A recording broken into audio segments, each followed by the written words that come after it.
Bueno, buenas tardes a todas y todos. Es un placer recibirlos en este 17 de marzo de 2022, aquí en la sede del PIT-CNT, uno de los lugares emblemáticos de la lucha social. Y estamos muy felices de poder encontrarnos en esta instancia donde hemos trabajado mancomunadamente la colectividad afro-uruguaya, el colectivo afro-uruguayo, en esto del sí, en el caso del referéndum, que luchamos para que se puedan anular los 135 artículos de la ley de urgente consideración. Queremos contarles que tuvimos una serie de trabajos en los últimos 3 meses, de lo cual han salido muchos productos, entre ellos un manifiesto. Y bueno, vamos a iniciar leyendo una partecita de este manifiesto para luego darle la palabra a los compañeros y las compañeras de la mesa. Antes que nada, decirles que nos acompañan Alicia Esquivel, Betina Piñeiro, Oscar Rorra, José Luis Pereira, Chabela Ramírez y Néstor Silva, y quien les habla, Leticia Rodríguez. El colectivo afro-uruguayo por el sí dice así, el manifiesto. A partir del trabajo sistemático y organizado por parte de la comunidad afro-uruguaya, se han hecho visibles las dificultades históricas que enfrentamos desde la trata esclavista hasta la actualidad. Esta visibilidad ha permitido alcanzar algunas conquistas, aún insuficientes, pero que permiten avanzar hacia la equidad de nuestra sociedad. Para ello, y como sociedad, debemos reconocer que los problemas de pobreza, exclusión, falta de oportunidades equitativas, desarraigo territorial, riesgo ambiental, discriminación social, cultural y religiosa persisten desde la propia conformación de la nación y se mantienen a través de los efectos del racismo estructural que nos atraviesa a todas y todos.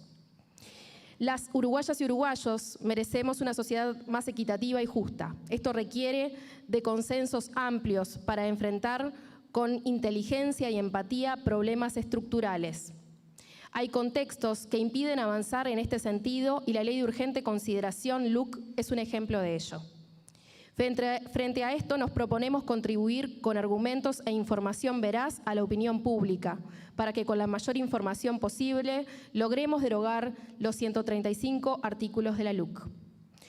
Por lo expuesto, el colectivo afro-uruguayo por la derogación de los 135 artículos de la LUC manifiesta: la LUC reproduce los privilegios históricos y las desigualdades sociales. Está claramente orientada en defender esas ventajas históricas de unos pocos en detrimento de las posibilidades del resto de los colectivos sociales. La LUC reduce la participación ciudadana y la transforma en un acto delictivo. La LUC potencia lo punitivo y lo represivo como principal acción de seguridad pública, ejerciendo presión sobre el sistema carcelario, hoy en día desbordado. La LUC profundiza la pobreza, la exclusión, la falta de oportunidades y aumenta el desarraigo territorial, el riesgo ambiental, así como la discriminación racial, social, cultural y religiosa. Es así que con este grupo, como les decíamos, que lo conforman más de 100 personas en este momento, pero que hemos trabajado unos 20, 25. Aquí muchas de las personas que están detrás son los responsables de estar día a día militando para esta instancia. Voy a pedir un aplauso fuerte para ellos y para ellas.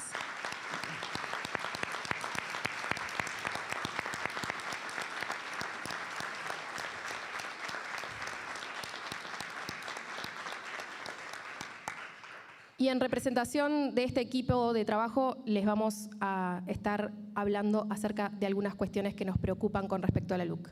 Le doy la palabra a mi compañero. Bien, buenas noches a todos, buenas tardes. En primer lugar, quiero decirles que para todo el colectivo afro-uruguayo, esta es una instancia de particular y de enorme importancia.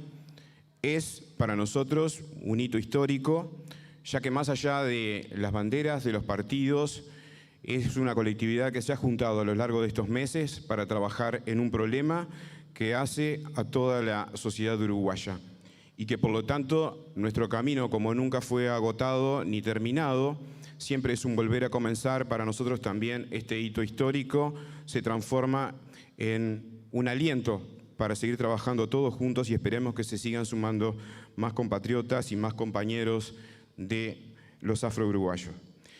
Simplemente a modo de presentación, porque esta actividad obviamente que es en el marco de la Ley de Urgente Consideración, y antes de darle la palabra a los compañeros que van a exponer los 4 ejes temáticos que hacen a este manifiesto que recién leía Leticia, queremos decirles que, como todos sabemos, una ley de urgente consideración sin duda que es un procedimiento constitucional. Está pensado en la Constitución de la República y por lo tanto está pensado como un procedimiento muy especial, diríamos nosotros especialísimo. Quizás su nota más importante sea justamente de que se trata de que esos problemas que se tratan en una ley de urgente consideración sean urgentes y que en realidad sean urgentes para todos. Es decir, está reservado a esas cuestiones urgentes. Sin embargo, en el caso de la ley de urgente consideración, que nosotros hoy vamos a tratar de ventilar los problemas en los cuales afectan especialmente a la comunidad afro-uruguayo y en particular a los uruguayos, queremos decir que este LUC en realidad, como todos sabemos, y en el cual pretendemos simplemente la derogación de 135 artículos, no de los 500 que se presentaron, ni de los 476 que se aprobaron. En el caso de la LUC, cuyo estos 135 artículos pretendemos derogar, se trata de una ley que abarca de más de 40 temas. Hay más de 107 leyes involucradas, eso figura en el índice que se puso a estudio, por ejemplo, de las comisiones del Parlamento, 107 leyes, desde temas de los más diversos, que no vamos a entrar ahora, obviamente, por una cuestión de tiempo. Es una norma que agrega, que modifica, que sustituye y que deroga aspectos que son y están relacionados, entre otros aspectos, a derechos inherentes a la persona humana. Para nosotros hay derechos que están allí comprometidos, como el tema de la vida, como el tema de la libertad, como el tema del trabajo, como el tema de la educación y como el tema de la vivienda. Todos sabemos que esta LUC se realizó de forma express, vaya si es un término que estamos usando cuando hablamos de los desalojos, pero esta ley también fue express, porque la propia Constitución establece un plazo perentorio de 90 días, es decir, que si no se la discutía, igual salía aprobada tal cual como entraba al Parlamento en esos 90 días, y eso significó no tener tiempo para la discusión, para la información, y por lo tanto, para nosotros claramente afecta la calidad de la democracia, de la discusión y obviamente la calidad de la ley, la cual pretendemos que al derogarse los 135 artículos se vuelva a discutir lo que se tenga que discutir, con el tiempo y con el espacio para todos, ¿no? Entendemos en este sentido el esfuerzo que se ha hecho por mejorar la ley. Obviamente que hay que negociar y hay cosas que si entraban así iban a salir así y por lo tanto hubo un esfuerzo obviamente de parte de los parlamentarios y de todas las organizaciones sociales de alguna manera de tratar de influir y de cambiar, de mejorar en algo la ley, pero no fue posible y estos 135 artículos son realmente perjudiciales. Contra viento y marea, entonces en plena pandemia, llegamos acá, y llegamos acá gracias a 800.000 firmas que juntaron los uruguayos, que juntaron las organizaciones sociales y que nos habilitan entonces a tener un debate y a tener la forma de que recién ahora se pueda conocer aspectos de esa ley. El mundo obviamente cambió a partir de la pandemia.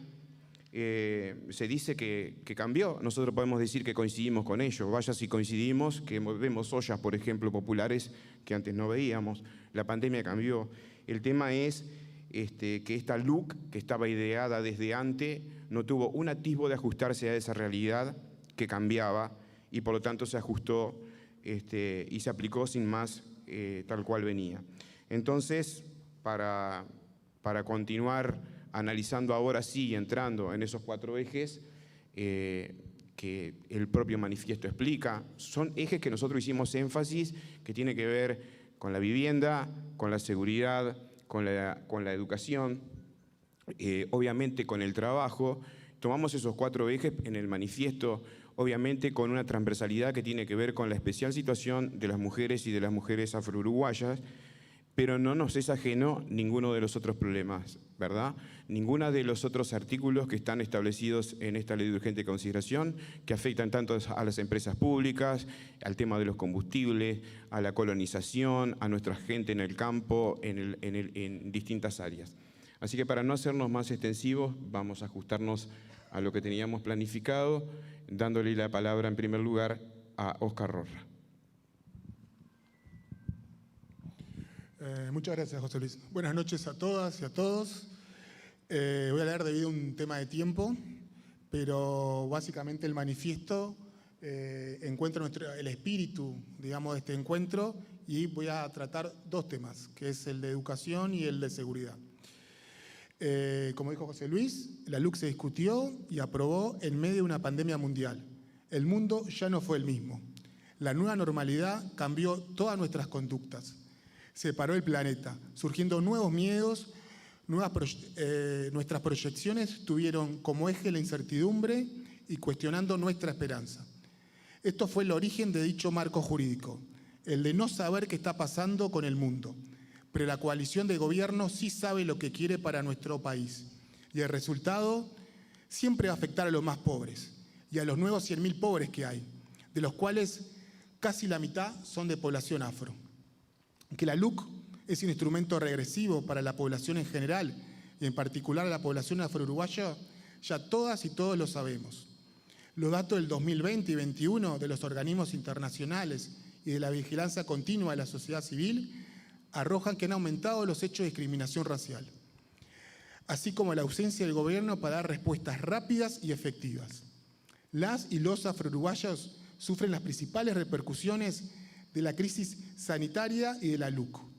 La incidencia de la pobreza en mujeres afro aumentó un 3% solo en un año. De esta forma, la brecha entre mujeres afro y no afro continúa creciendo, siendo actualmente de un 3%. La pobreza infantil, que venía descreciendo tanto a nivel nacional y en Montevideo, aumentó un 3%. La brecha de asistencia entre la pobreza cada vez es superior entre niños y niñas.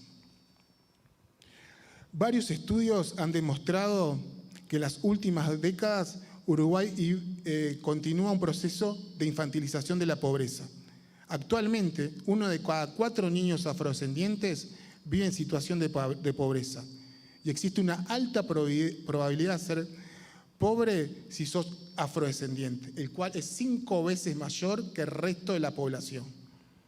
Lo que busca este referéndum es derogar 34 artículos sobre el tema de educación.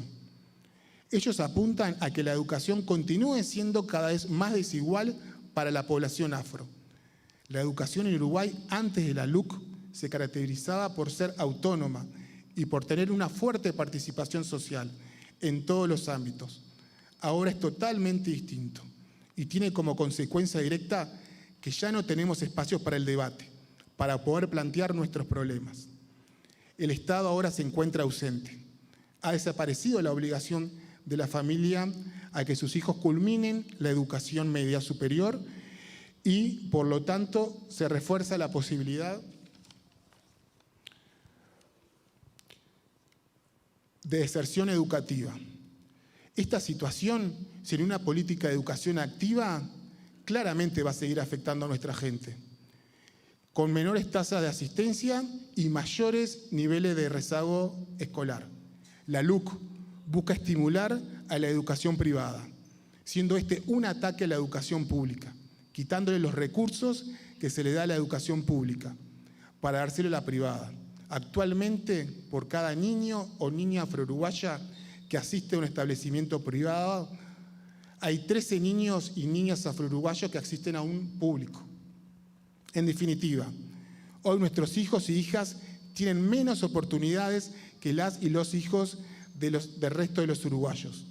Los lugares educativos de la población afro hoy cada vez tienen menos recursos y esto caracteriza un empobrecimiento de nuestra población. Actualmente, para la población afro, el tema educativo se refleja en 40 años de atraso en comparación con el resto de la población. Lo que refiere al ámbito de la seguridad, lo que busca este referéndum es derogar 33 artículos sobre la seguridad. Y lo que refiere a los artículos de seguridad tienen que ver básicamente con el espíritu de este gobierno en jerarquizar la propiedad privada frente a los sujetos. Esto marca para la población afro una nueva realidad respecto al aumento de encarcelamiento de nuestra gente, que actualmente existe 3 veces más posibilidad de que seamos encarcelados si somos afro que si no lo somos. A eso se le suma la restricción de la protesta social, que significa, en nuestro caso, el acallamiento de nuestras participaciones culturales ancestrales en los barrios, que cuando ocurrieron mayoritariamente fueron reprimidas por la fuerza policial. Una de nuestras mayores preocupaciones es lo que nosotros hemos llamado durante muchos siglos la estigmatización de nuestra raza y que ahora la LUC lo define como apariencia delictiva. Esto afecta a nuestra gente, siendo detenidos nuestros jóvenes cuando van a estudiar y nuestros trabajadores y trabajadoras cada vez que van a buscar su sustento diario. Debemos ser muy sinceros. Jamás esperamos que luego de los avances logrados la política pública de este país atacara a la población afro, porque ahora debemos defender el presente y el futuro de nuestra comunidad. Debemos luchar por las injusticias que estamos sufriendo, debemos denunciar los hechos y debemos militar para defenderlos. Nos dicen que en el Uruguay existe la libertad responsable, pero jamás puede haber una libertad responsable si no hay una igualdad racial. En definitiva, debemos recordar hoy y siempre, compañeras y compañeras, que solo el pueblo afro-uruguayo puede defender al pueblo afro-uruguayo. Muchas gracias.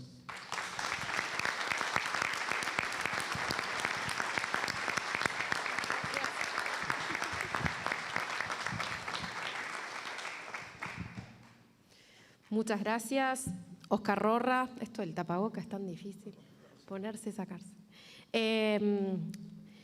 Ahora le vamos a pedir a Chabela Ramírez que se prepare para dar su opinión acerca de… También hay temas que afectan directamente el espacio público, que tienen que ver con la injerencia de las personas y sus libertades, el sentimiento de envalentonamiento de la policía en las calles.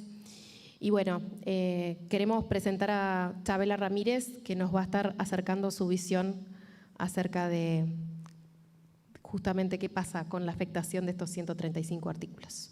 Bueno, buenas tardes. Hola. Bueno, en primer lugar, yo soy una artista del arte popular en este país, el país del candombe, y vengo a hablar como mujer afro, candombera de la tercera edad. En ese sentido, mi planteo es el siguiente. El miedo es una de las razones de esta ley, de este gran proyecto político, gran proyecto neoliberal y neocolonial que hoy estamos viviendo.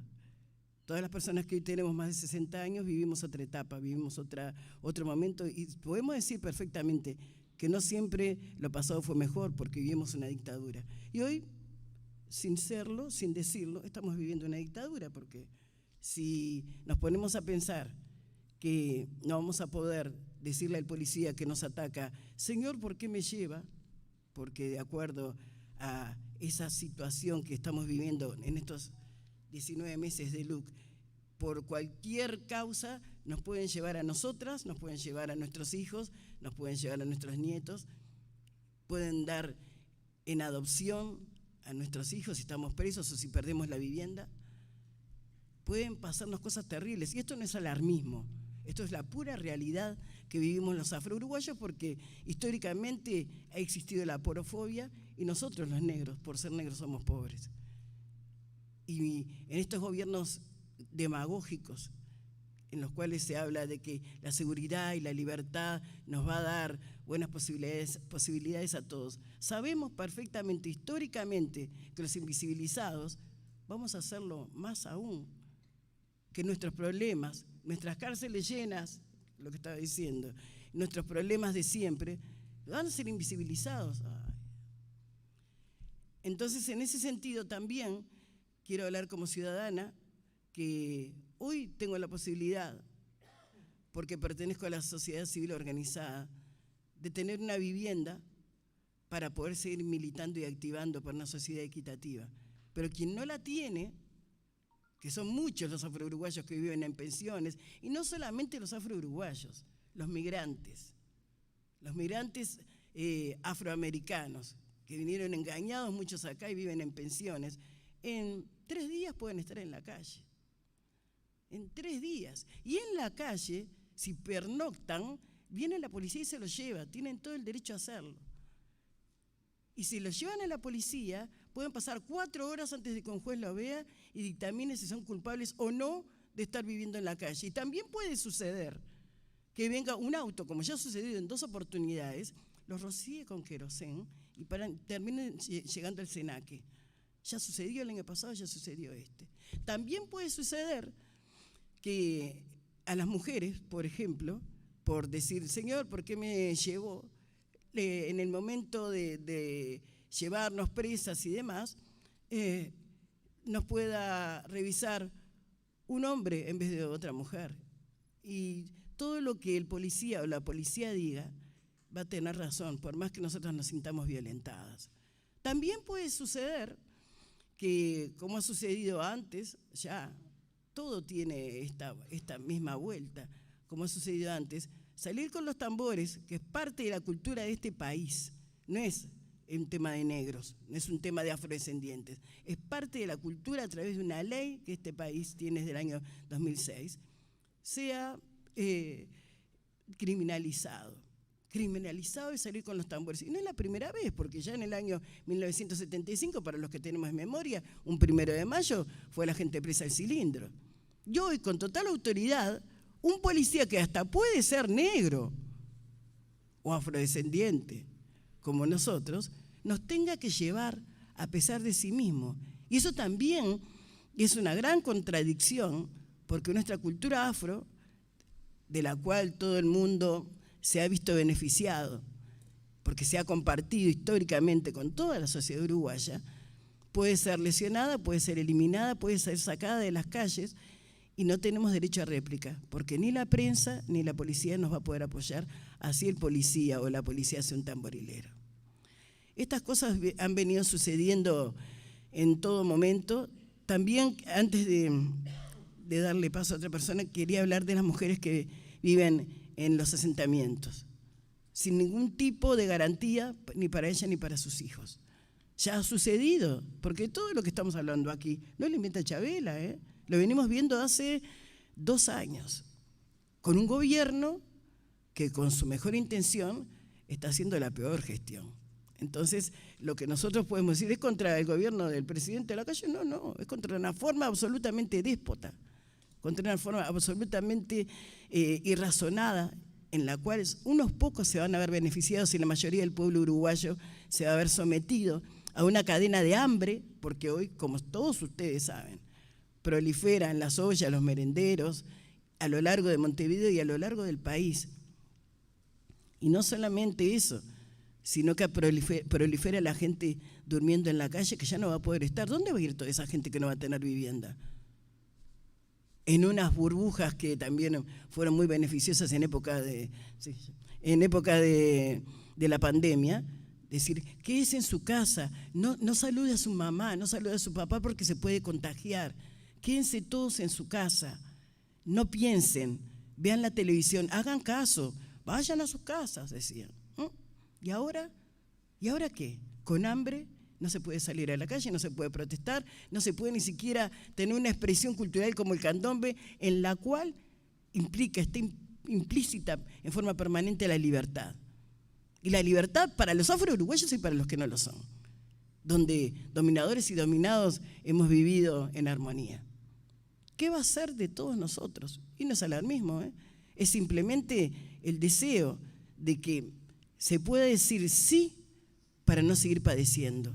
El deseo de que aquella persona que vive en el campo, como muchos familiares de nosotros, no tenga que estar pasando por el látigo de un amo, ni nosotros aquí tengamos que estar pasando por el látigo de un empresario, de un director, de un jefe, de un director de liceo, que si no pensamos igual que él nos puede sacar. Como ya sacaron los cursos que existían aquí, por lo menos en algunos lugares de secundaria, que estaba legalizado, se había hecho convenio para que se dieran clases de candombe, por ejemplo, porque la gente sigue creyendo aún hoy que el candombe es solamente una música y no una forma de vida comunitaria en la cual se puede crecer y en la cual se puede permanecer, en la cual también se puede prosperar.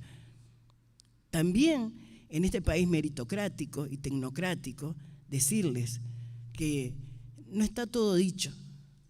Este 27 de marzo, con los peones de campo, con las sirvientas, con las prostitutas, con las personas trans, con los discapacitados, con todos los afro y todos los indígenas y toda la gente que ha sido desdeñada históricamente por esta sociedad hegemónica, con diferentes formas de hegemonía, sobre todo la económica. Este año y este 27 de marzo vamos a decir sí porque queremos cambios profundos, porque no queremos refundación de nuestro país, no queremos que vuelva a lo que ya sucedió. Simplemente se trata de eso, reflexionar y decidir.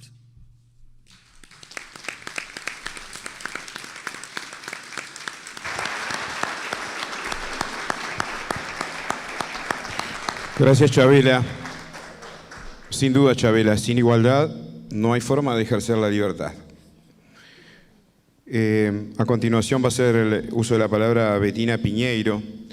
Y en esto de que planteaban los compañeros, sabemos que especialmente en el tema relacionado con la seguridad, de lo que trae la ley de urgente consideración,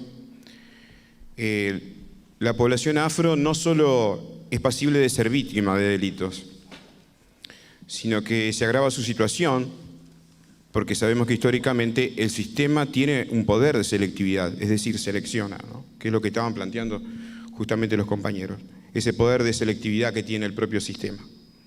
El sistema penal y además el aparato represivo, es decir, a nadie escapa de que estamos sobrerepresentados, como decía recién Óscar, en el sistema carcelario, ¿no? Siendo una población que se podrá decir entre el 8 y el 10%, que haya un 27%, sin duda que es un indicador de que hay una sobrerepresentación en esa parte.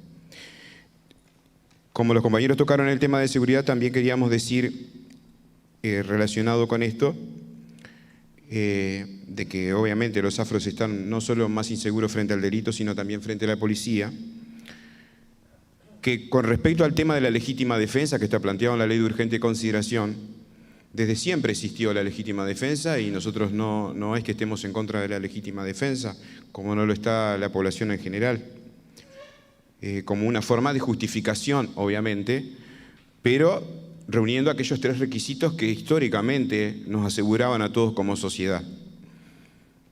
Que existiera una agresión ilegítima, que fuera racional, que fuera proporcional, y donde, obviamente, los bienes jurídicos que se cuidan o que se protegen, como por ejemplo la vida, estuvieran en juego. Lamentablemente para nosotros, debemos decir, es inadmisible que se amplíe la legítima defensa protegiendo la propiedad o el patrimonio por encima de la vida. De la misma manera que pensamos que eso está estableciendo un contexto de justicia por mano propia. Y no queremos un país de la ley de la selva. Queremos que el Estado encargado de la seguridad al cual se le da ese cometido, que lo cumpla a cabalidad. Y porque además eso está reafirmado día a día en el discurso y en el relato. Y además, como decía Óscar, que con el pretexto de jerarquizar la policía se establecen normas que permiten el exceso y el abuso en el uso de la fuerza, en la presión psicológica por parte de la policía, lo cual no es un problema solo para la gente, sino que también es un problema para la policía. Y que en una relación en la calle, como recién comentaba, o como nos decía tan gráficamente Chabela, de uno a uno, queda abierta esa posibilidad en que termina siendo el policía quien determina qué es delito y qué no es delito. Incluso haciendo incurrir en delito a gente a partir simplemente de un registro o de una intervención o de la apariencia delictiva. Ni que hablar de los derechos que se pierden al extender ese tiempo que se tenía para estar en detención sin conocimiento de un fiscal durante 4 horas y sin que un defensor pueda entrar en contacto con un detenido. Así que ahora entonces, Acá estoy. Betina, la tengo para la izquierda. Ya tenía un cambio. Bueno, es muy particular. Agradecemos que Betina se haya hecho unos cuantos kilómetros desde el litoral para estar con nosotros, porque creo que tiene una voz, como todas las voces que tienen algo que decir y que involucra a la mujer, que involucra al interior y que involucra a la conciencia como afro. Bueno, buenas noches. Estamos en el mes de marzo, mes de la mujer, mes en que hacemos visibles nuestras luchas cotidianas. Para quienes vivimos en el interior o en el exterior del área metropolitana, sabemos muy bien lo que es sentir en carne propia el centralismo capitalino. Por eso saludo y agradezco a la organización por habernos tenido en cuenta para esta convocatoria. Agradezco al PIT-CNT por recibirnos y me siento honrada de estar aquí hoy en esta casa, nuestra casa, la Casa de los Trabajadores. Hoy estamos convocando a votar sí el próximo domingo 27 de marzo. Sí a la derogación de los 135 artículos más nefastos de la Ley de Urgente Consideración. Para nosotros, lo urgente es la gente, las condiciones de vida de los uruguayos y los uruguayos. Lo urgente es tratar la violencia de género. Personalmente, como mujer afro-uruguaya, como madre y trabajadora, como uruguaya del interior, quiero reflexionar en voz alta acerca de cómo nos afecta esta ley en nuestras vidas, en lo cotidiano, y por qué es importante el triunfo del sí. Algunos dirán, pero en ningún lado la LUC habla de las condiciones de vida de las mujeres. Es por este motivo que nosotros insistimos en el espíritu de esta ley, que es débil con los fuertes y fuertes con los débiles, a decir de un compañero. Hay un claro posicionamiento siempre a favor de los poderosos, en desventajas de los más vulnerables, los trabajadores, los pobres, con las minorías, con los excluidos, en suma, con los afros. Y aquí es cuando se hace necesario explicitar la situación de las mujeres afro-uruguayas, de las niñas, niños y adolescentes, de las disidencias, de los migrantes. Existe lo que llamamos la transmisión intergeneracional de la pobreza. ¿Por qué? Porque partimos de un hecho aberrante, de un hecho de barbarie, la trata transatlántica. Si tenemos en cuenta que las mujeres afro ocupamos los mayores porcentajes en los trabajos precarios, los trabajos de cuidados, el servicio doméstico, el trabajo informal, pero también ocupamos los mayores porcentajes en las personas que no finalizan el ciclo liceal, el mayor porcentaje de embarazos adolescentes y el mayor porcentaje de personas que no volvieron a sus empleos después de la pandemia. Y si tenemos en cuenta la composición de los hogares donde las mujeres afro son jefas de hogares monoparentales, vemos con enorme preocupación, por ejemplo, algunas de las cosas que establece la LUC, como lo es, por ejemplo, entre otras cosas, el desalojo por vencimiento a los 30 días y por mal pagador a los 6 días. También se acortaron los plazos de expulsión. La mora comienza a correr a partir de 3 días hábiles de atraso de pago del alquiler. La LUC ofrece garantías al que arrienda y desprotege al arrendatario. El derecho a la vivienda es un derecho humano. La vivienda, el trabajo, la salud, estas son las urgencias del pueblo uruguayo. Debemos apostar a revertir los factores que inciden en la carga desigual de los cuidados, y es aquí donde encontramos con la otra gran perla de este collar. En el artículo 140, la LUC abandona a la primera infancia. ¿Y por qué decimos esto? porque en este artículo la eliminación de la obligatoriedad de la educación perjudica a niños, niñas de los sectores más vulnerados, de nosotros los afros, eximiendo a sus responsables de llevarlos a un centro educativo. Una vez más, desampara a los niños y niñas en una etapa crucial de su desarrollo psicomotriz. Al anular esta posibilidad, el Estado deja de invertir y garantizar cupos en distintas organizaciones como los CAIF y otros centros a lo largo y ancho del país. Sin cupos, los cuidados, ¿dónde van a recaer? Sobre las mujeres, y especialmente en aquellas que no pueden pagar educación o cuidados privados. Entonces, el artículo 140 de la LUC plantea a texto expreso que la educación para quienes cumplen 3 años no es obligatoria. Hay otros artículos, como los artículos 403 y 404, que hablan de la ley de adopciones, que también merecen una enorme atención de nuestra parte. Todo lo que refiere a los artículos 214 a 223, inclusión financiera, merecen una gran atención de nuestra parte.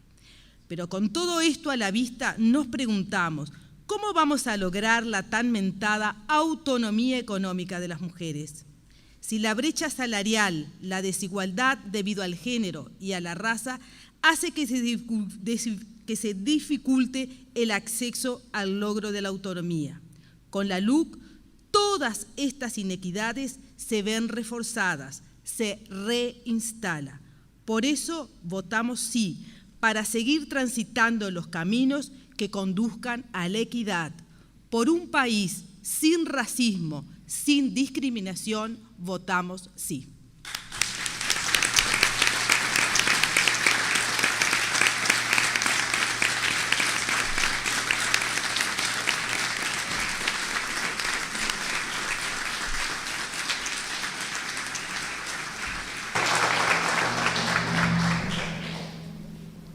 Gracias, Betina Piñeiro. Importantísima la reflexión también, cómo culturalmente nos afecta todo lo que tiene que ver con la vivienda.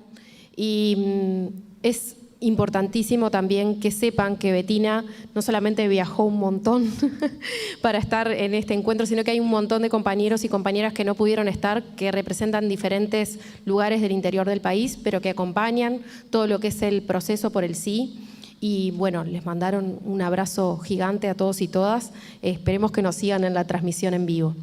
Es el turno ahora porque no tenemos mucho tiempo, tenemos un montón de cosas para compartir, pero mejor que la síntesis de lo que están diciendo cada uno no podemos tener. Entonces, lo importante ahora es darle la palabra a 2 de los compañeros que trabajaron en una de las comisiones más importantes de este proceso, que es la Comisión de Contenidos. Y en lo personal también quiero agradecer todo lo que han trabajado en horas más allá de los sistemas de cuidado, como decimos con Alicia en algunas de las reuniones, porque no es la única comisión que ha trabajado. Todas han trabajado intensamente para este encuentro, pero sin esta comisión hay muchas de las cosas que no podríamos haber quizás avanzado tanto en el sistema reflexivo. Quiero darle la palabra entonces ahora a Néstor Silva y a Licia Esquivel.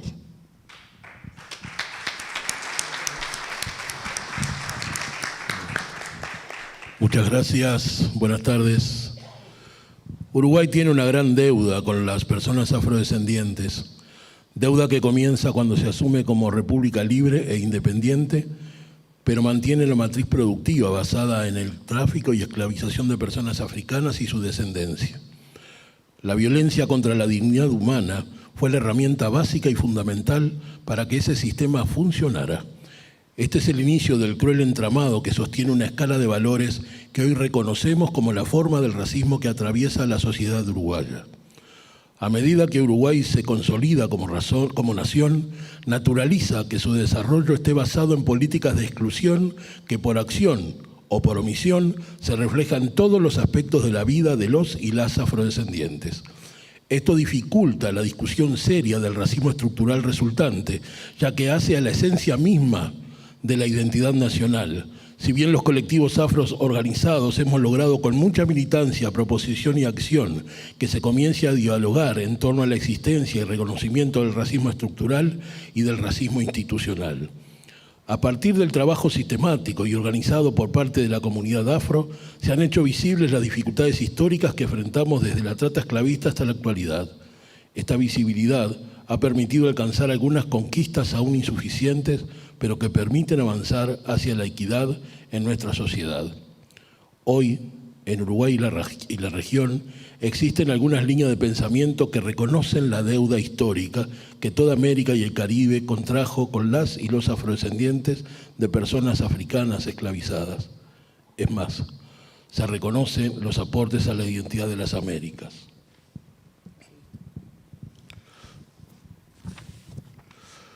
Por este concepto de deuda histórica, pero este concepto de deuda histórica resulta vacío en tanto que en los hechos del poder hegemónico no lo lleva a acciones realmente transformadoras.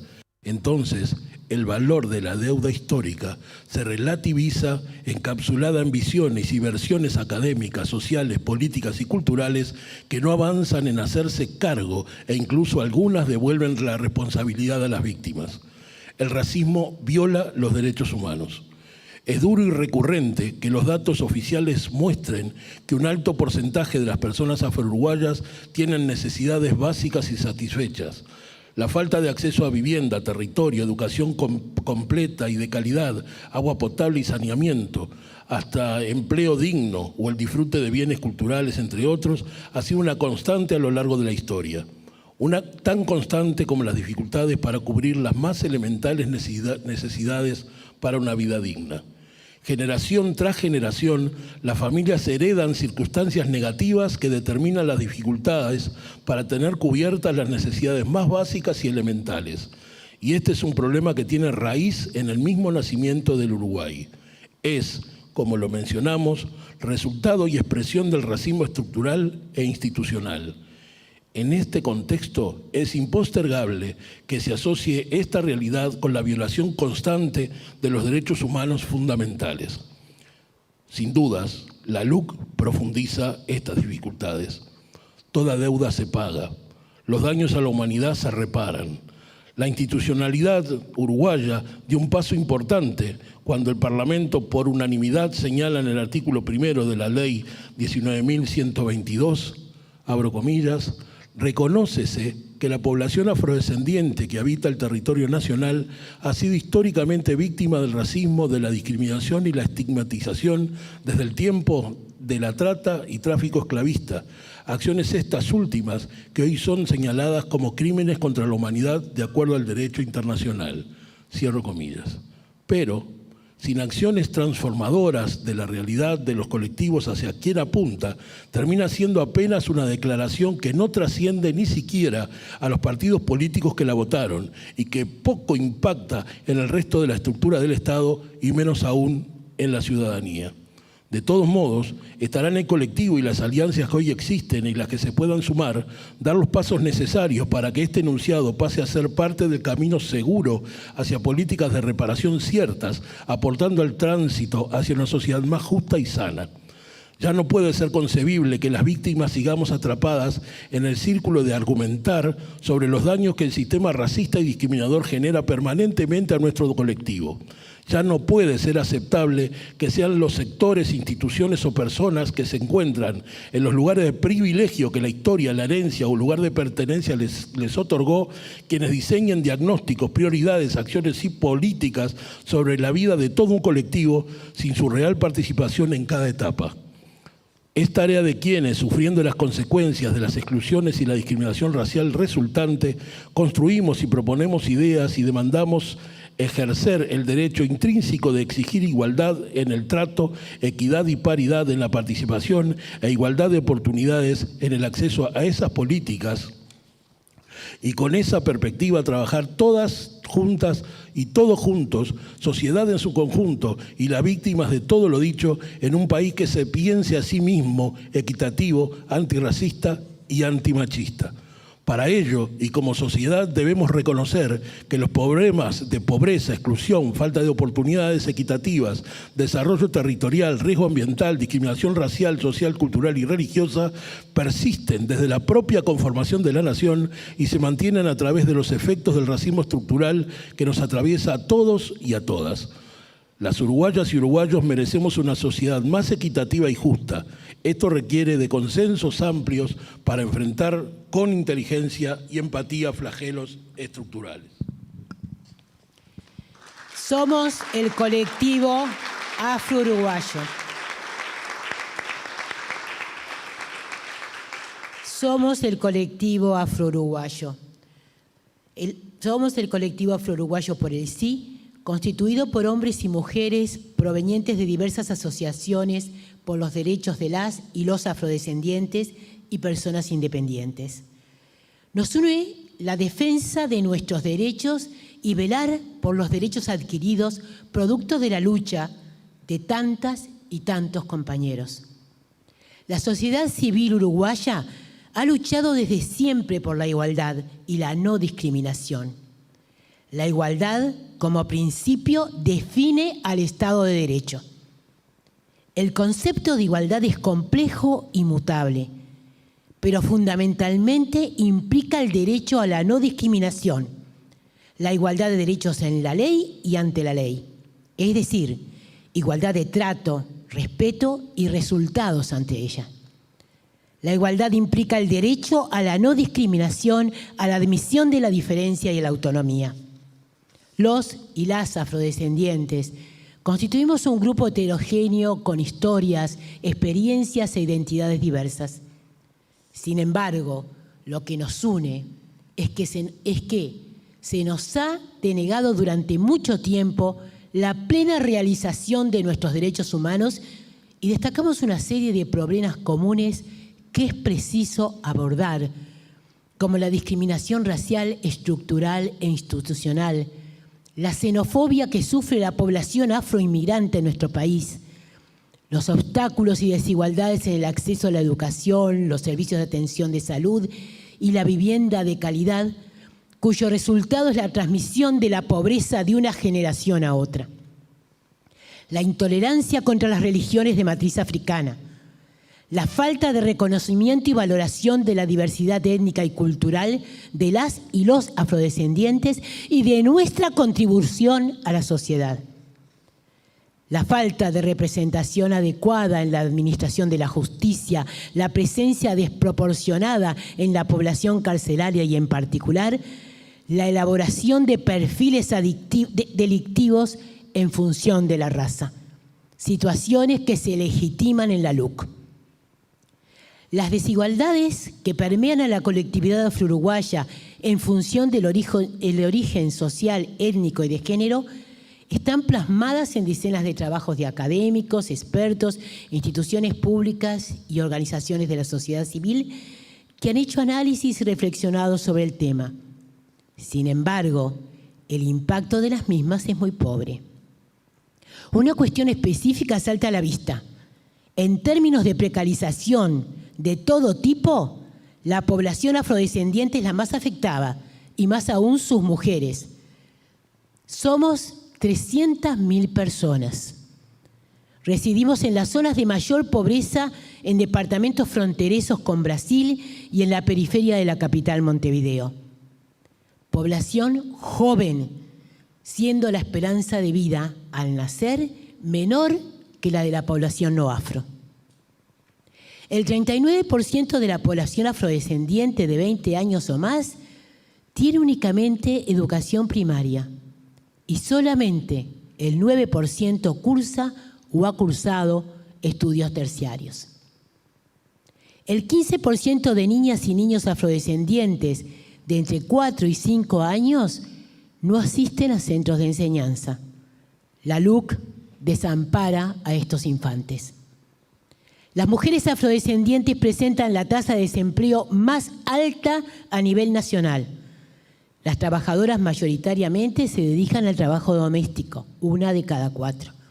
Si bien en los últimos años han existido acciones y normas dirigidas a regular el trabajo doméstico, Solamente el 55% de estas trabajadoras están formalizadas. En vistas de esta situación, el Estado no debe estar ausente de los arreglos entre empleado y empleador, situación que habilita la LUC. La violencia basada en género aumentó durante la pandemia. Las mujeres afro experimentamos mayores niveles de violencia de género en todos los ámbitos con respecto a las mujeres no afro. La LUC debilita las instituciones dedicadas a abatir este flagelo. Genera obstáculos para realizar las denuncias y obtener una debida respuesta con personal que ahora es nombrado de confianza en lugares donde se requiere formación y alta calificación que solamente se logra con llamados a concurso abierto como eran los que existían. A pesar de las políticas sociales que en los últimos años han disminuido la pobreza en forma global, se mantiene la brecha, como hemos visto, en los indicadores de pobreza entre la población afro y no afro, que asciende a más de 11 puntos. Y se ha incrementado en la pandemia. Tenemos datos del 2021, datos del año pasado, de UNFA, en cuanto a la pobreza infantil en Montevideo. Estos muestran un aumento de 2 puntos porcentuales para la niñez no afro y de 9 puntos porcentuales para los niños y las niñas afro, que pasó de 37.4 a 46.9%. Casi la mitad de la población infantil afro de Montevideo es pobre. Pensamos que lamentablemente los datos en el interior serán similares o peores. Aún urge claramente una acción focalizada hacia esta población. Evidentemente, estos niños y estas niñas no son hijos de los Maya Oro, porque en la población afro no hay Maya Oro. El racismo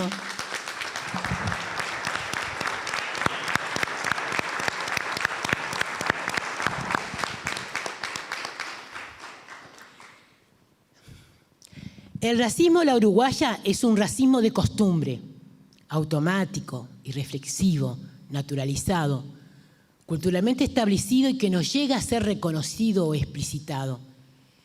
Se presenta de forma tan solapada que no habilita defensa.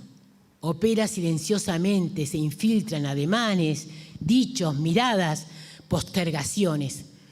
El racismo diario en donde la apariencia juega un rol fundamental.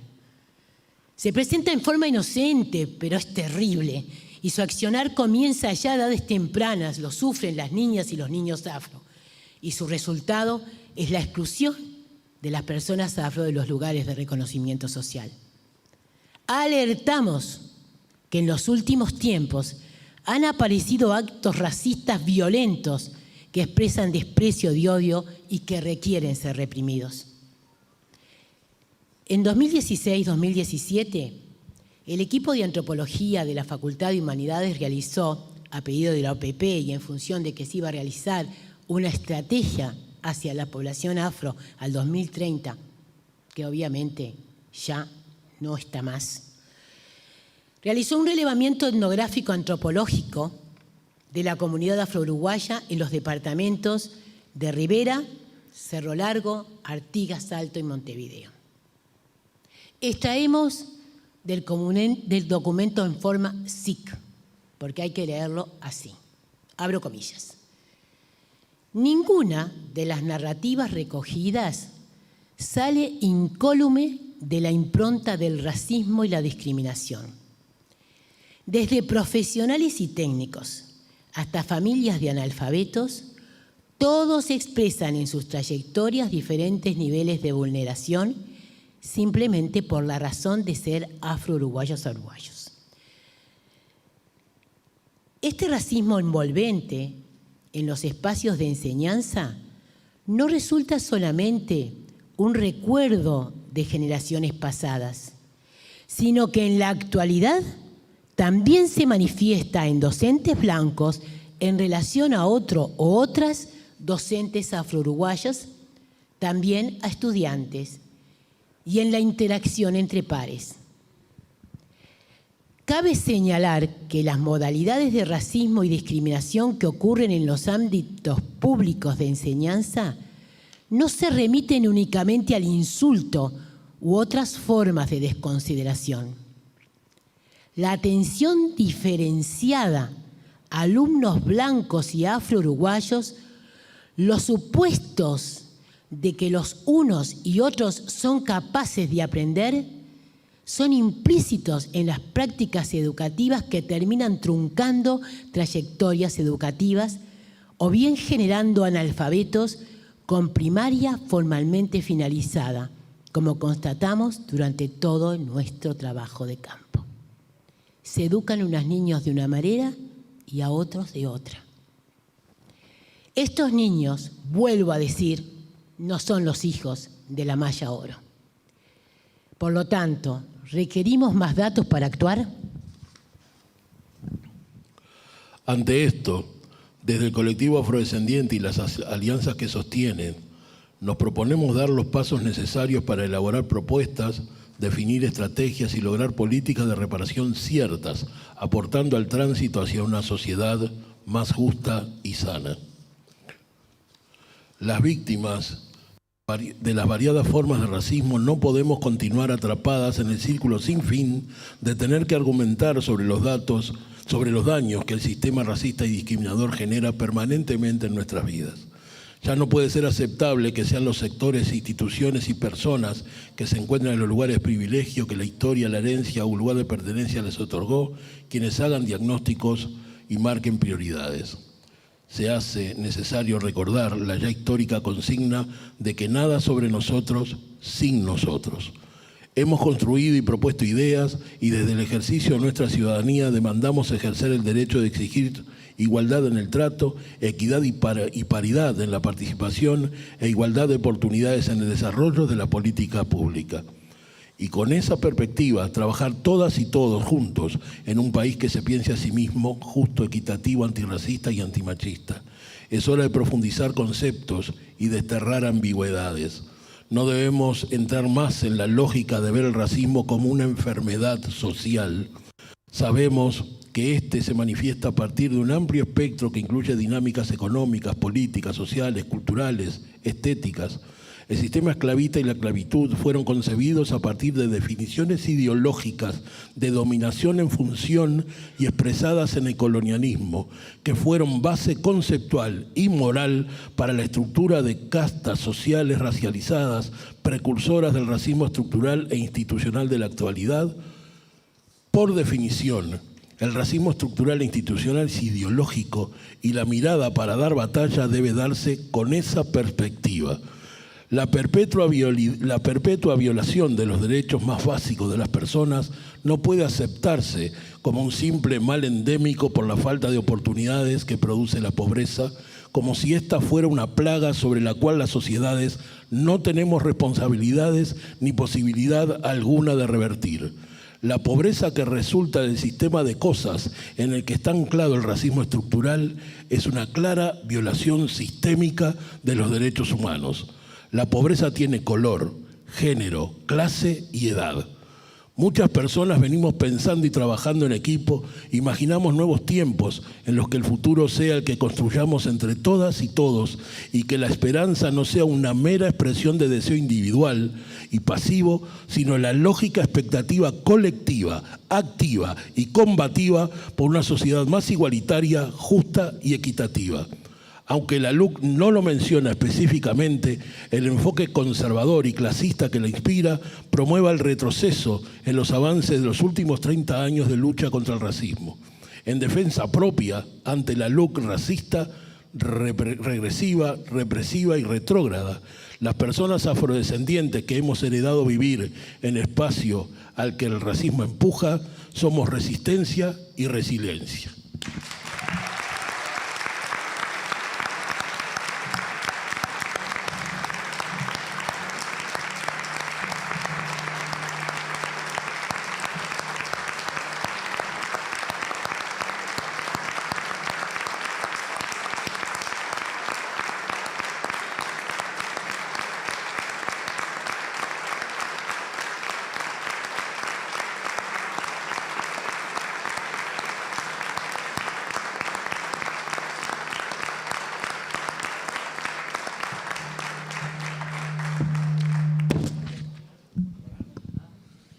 Queremos finalizar agradeciendo a todos los compañeros y los compañeros que hicieron posible este proceso.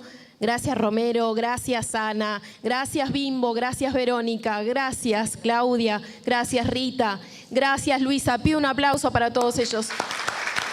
Gracias Janine, gracias Luis, gracias Susana, gracias Felipe, gracias Sonica, gracias Mariporto, todas las personas que estuvieron detrás de todo el armado, a los compañeros y compañeras del PIT-CNT, a la comisión del sí. Al sonidista Luis. Vamos a agradecerle también a Luis, a los compañeros de Red de Camacuá, y no regresamos ni un paso. El colonialismo no va a atravesar nuestros cuerpos afrodescendientes, no va a regresar ni una de las cosas que hemos conquistado en este proceso.